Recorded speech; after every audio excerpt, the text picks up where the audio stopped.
మనం వాడే ఈ టాబ్లెట్స్ ఇవన్నీ ఇంగ్లీష్ మెడిసిన్ కాబట్టి ఇవి కాకుండా వేరే పద్ధతుల్లో కూడా కొంతమంది కొన్ని రకాల ట్రీట్మెంట్స్ చేయించుకుంటూ ఉంటారు. అండ్ శ్రీనివాస్ గారు చెప్పినట్లుగా కొంతమంది మెడిసిన్ డైరెక్ట్గా మెడికల్ షాప్కి వెళ్ళి వాళ్ళకి నచ్చినవేవో వాళ్ళు అడిగి ఏదో తీసుకొచ్చుకుంటూ ఉంటారు. సో ఈ రెండు విషయాల్లో ఎలా మనం చూడాలి, ఎలా జాగ్రత్తగా ఉండాలి? Is there any possibility English medicine కాకుండా వేరే మెడిసిన్ ద్వారా తగ్గించుకోవడానికి ఇలాంటివి? వేరే మెడిసిన్స్ అయితే మాకు తెలియదండి. ఆయుర్వేదిక్ అవి ఏమైనా ఉన్నాయేమో మాకు తెలియదు. అలోపతిక్ గురించి మాత్రం చెప్పగలము. మెడికల్ షాప్ లో కానీ అంత ఫ్రీగా కానీ అన్ని డ్రగ్స్ ఇవ్వకుండా ఉంటే మంచిది. అంటే పారాసిటమాల్ ఒక్కటి ఇవ్వచ్చు, నో ప్రాబ్లం. పారాసిటమాల్ ఫీవర్ ఒక్కటి అప్పుడు టెంపరీగా తగ్గిస్తుంది. ఏమంటే యాంటీబయాటిక్స్ ఏమంటే ఒక్కొక్క మెడికల్ షాప్ వాడు ఒక్కొక్క యాంటీబయాటిక్ ఇచ్చినప్పుడు patient develops the resistance to that antibiotic.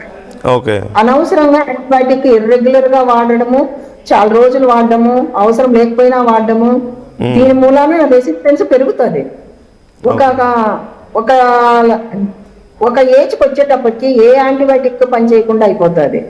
అందుకని యాంటీబయాటిక్ స్టార్ట్ చేస్తున్నారు అంటే ఓన్లీ అలోపతిక్ డాక్టర్ స్టార్ట్ చేస్తేనే బాగుంటుంది. Indication is there or not అనేది ముందు కన్ఫర్మ్ చేసుకోవాలండి. ఆ కన్ఫర్మ్ అయితేనే యాంటీబయాటిక్ తీసుకోవాలి. ఏం కాదులే ఈ సీజన్ లో ఉంది కదా స్క్రబ్ టైఫస్, ఈ స్క్రబ్ ఇది వేసుకోపోండి అని మాత్రం వాళ్ళ దగ్గర నుంచి కానీ ఈజీగా దొరకకూడదు యాంటీబయాటిక్స్. పారాసిటమాల్ ఇవ్వండి, నో ప్రాబ్లం. పారాసిటమాల్ రెసిస్టెన్స్ అంటూ ఉండదు.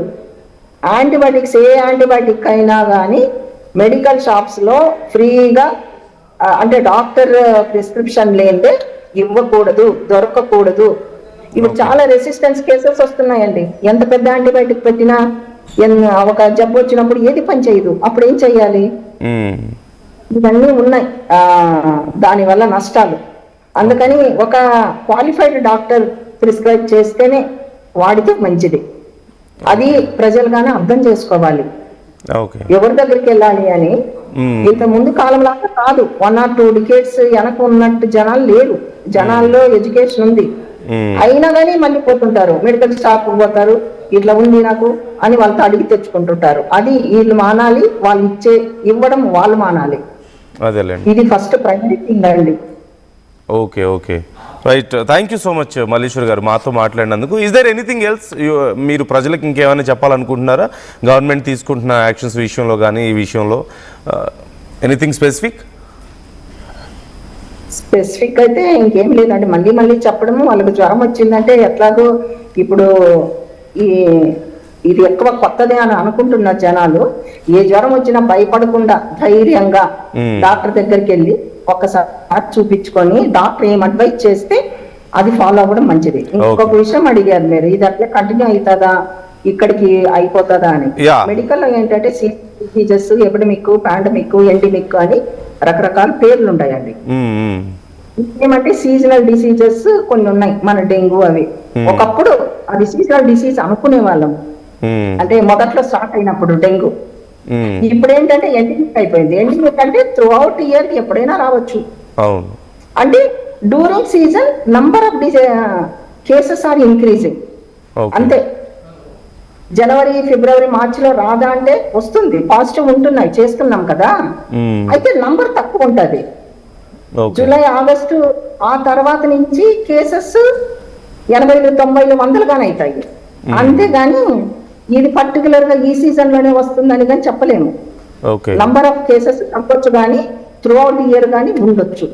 మలేరియా ఈ సీజన్ లోనే ఉంటుంది అనేది లేదు కదా, త్రూ అవుట్ ఇయర్ వస్తుంది. అలాగే ఇది కూడా ఉండొచ్చు. ఎప్పుడైనా కానీ జ్వరం వస్తే ఒక డాక్టర్ కన్సల్ట్ అయ్యి ఏం అడ్వైస్ చెప్తే అది ఫాలో అయితే అందరూ మంచిగా ఉంటారు, బాగుంటారు. Yeah sure. Thank you so much Malleshwar గారు, అలాగే శ్రీనివాస్ గారు ఆర్టీవీతో మాట్లాడినందుకు, చాలా విషయాలు షేర్ చేసుకున్నందుకు thank you so much. So చూస్తున్నాం కదా, ఈ స్క్రబ్ టైఫస్ అనేది అంతగా భయపడాల్సిన విషయం లేదు. ఒకవేళ మీకు ఈ లక్షణాలు కనిపిస్తే వెంటనే డాక్టర్ దగ్గరికి వెళ్ళండి.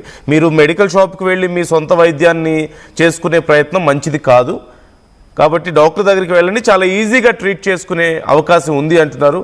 ఈ ఒక చిన్న జీవి కుట్టడం వల్ల ఇది వస్తుంది, కానీ ఇది అంత ప్రాణాంతకమైనది కానీ లేకపోతే ఒకరి నుంచి ఒకరికి వ్యాపించేది కానీ కాదు అంటున్నారు. అలాగే ఏపీ గవర్నమెంట్ కూడా ఈ విషయంలో జాగ్రత్తలు